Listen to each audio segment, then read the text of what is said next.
दिनै 12 मे थामहिनबा गायदे बसुमतारी आरो हेलेना बसुमतारीनि मुंख्लं सान। बिथांमोननि मुंख्लं सानखौ 2003 मायथाइनिफ्राय गोथार बर' बिमा सान महरै फालिबोदों। मख'जाथावदि बर'नि थामोन्थानि थाखाय सोमावसारनाय समाव दाय गैयै सुबुंखौ पुलिसआ अनागार खालामनायनिफ्राय रैखा खालामनो थांनानै गायदे आरो हेलेनाया पुलिसनि गुलियाव जिउ गोमानांदोंमोन। दिनै क'क्राझार जिल्लानि सराइबिलाव गायदे आरो हेलेनानि मुंख्लं सान एबा गोथार बर' बिमा सानखौ फालिनाय जायो। फिरफिला बिरहोनाय, बिबार बावनाय आरो 1 मिनिट आरज गाबनायखौ बिथांमोननि मुंख्लं खाम्फायाव खालामनाय जायो दुलाराय बर' आइजो अनसाय आफादनि बानजायनायाव। बे मुंख्लं सान फालिनाय हाबाफारियाव जमदुवार दख'रा दुलाराय बर' फरायसा आफादजों लोगोसे मुंख्लं गायदे आरो हेलेनानि नखरनि सोद्रोमाफ्राबो बाहागो लायो। नाथाय दुखुनांथाव बाथ्राया जाबाय, जाय गोथार बर' बिमाफोरनि बिहोमा आरो जिउ बाउसोमलांनायजों बर' हारिया मोनसे थाथायाव सौफैदों, सिनायजादों आरो गोजोनै थानो हादों, बेबादि मुंख्लंफोरनि गोसोखांथि सानाव रावबो बर'नि राजखान्थि दैदेनगिरि आरो गुबुन गुबुन आफादनि दैदेनगिरिफ्रा दसे सम नुजानानै बिबार बावनो मान होनो सम मोनासै। मुंख्लं खाम्फानि सोरगिदिं थासारिखौ समायहोनो आरो जौगाखांहोनो थाखाय दासिमबो गावखुंथाय सोरखारा राहा लायैयाव खुद्रिनाय फोरमायो दुलाराय बर' आइजो अनसाय आफादा। दुलाराय बर' आइजो अनसाय आफादनि जानानै आं गाहाम हामलायनायखौ बावहरग्रोयो। दा दिनै 12 मे गायदे आरो हेलेना बिथांमोननि थैनाय सानखौ जोङो दुलाराय बर' आइजो अनसाय आफादा गोबाव समनिफ्राय नाजायै 2003 मायथाइनिफ्राय जों बेखौ गोथार बर' बिमा सान हिसाबै जोङो फालिबोदों आरो फालिबोबाय थायो। दिनैबो फालिगोन आरो इयुनावबो जोङो फालिबाय थागोन। दा बाहाय आं दुलाराय बर' आइजो अनसाय आफादनि जानानै मोनसे खौरांखौ आं नोंथांमोननो फोरमायनो सानदों। जों दिनै दुलाराय बर' आइजो अनसाय आफादा जोङो थांखि लानानै मोनफ्रोमबो जिल्ला आफादावनो बेखौ जों खुंफुंनो बिथोन हरदों आरो जोङो मिरु आइजो अनसाय आफादजों लोगोसे क'क्राझार जिल्ला लोगो नांनानै नैबे मुंख्लं बिथांमोननि जि थैनाय जायगा, बे थैनाय जायगायावनो जोङो खुंफुंनो थाखाय जों ज' जादों आरो दिनै खुंफुंबायबो।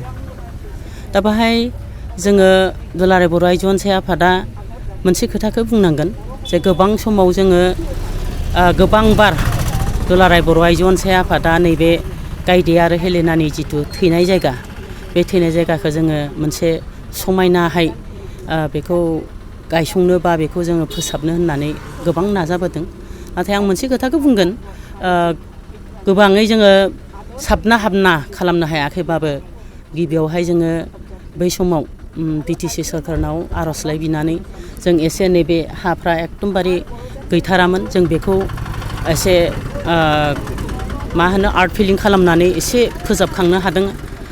खोब खम जोङो अनसुंथाइखौ मोनदोंमोन आरो नैबे बिथांमोननि मुंख्लं खाम्फाखौबो जोङो बेजोंनो गायसनदों। जोंनि थाखाय मोनसे गोथां जारिमिन, दुलाराय बर' आइजो अनसायनिल' नङा, बियो गासिबो बर' जाथिनि मोनसे गोथां जारिमिन होननानै आं बुंगोन। मानो होनोबा 1987 मायथाइनि 2 मार्चनिफ्राय बड'फा उपेन्द्र नाथ ब्रह्मनि दैदेननायाव जि संकसनिफ्राय सदियासिम बर'फोरनि थाखाय जि आलादा हादोर सोरजिनाय, बे सोरजिनायनि थाखाय जि दोहौ जोंनि फैलाव हायेन ओनसोलाव सा ओनसोलाव जि दोहौ सोमजिदोंमोन, बे दोहौजों जोङो दुलाराय बर' आइजो अनसाय आफादा बै समाव जोंनि दानि आसामनि बारग' मन्थ्रि आब' प्रमिला रानी ब्रह्म बिथाङा आफादगिरिमोन। बे समावनो बिथाङा आइजोफोरखौ मोनसे जांख्रिखांनाय जे लाबोनो हादोंमोन। बे जांख्रिखांनाय ओरैहाय फैदोंमोन जे बे समाव जोंनि सोमावसारारि रायजो बिग्रा बिदा फंबायखौ नागिरनानै पुलिस मिलिटारिया गामि गामि रेड खालामोमोन आरो जाय जेरै हागौ सोरबा दुब्लियाव हालेवनानै थानाय, दैसा लङायाव ना सारनानै थानाय जोंनि बिदा फंबायफोरखौ, बिफाफोरखौ हमनानै लाबोयोमोन आरो जोबथेसालियाव जोबोमोन, सोरखौबा आरो बिदिनो अयनाय साजा होयोमोन। थिग हयथ'बा नोंथांमोनहा बे ओनसोलनि जानानै माखासेया मोनथिगोन, बिदिनो सराइबिल रायमना ओनसोलनि माखासे जोंनि बिदा फंबायफोरखौ ना हमबाय थानाय अबस्थानिफ्रायनो हमना लाबोनानै पुलिसफ्रा हमना लाबोना फैदोंमोन।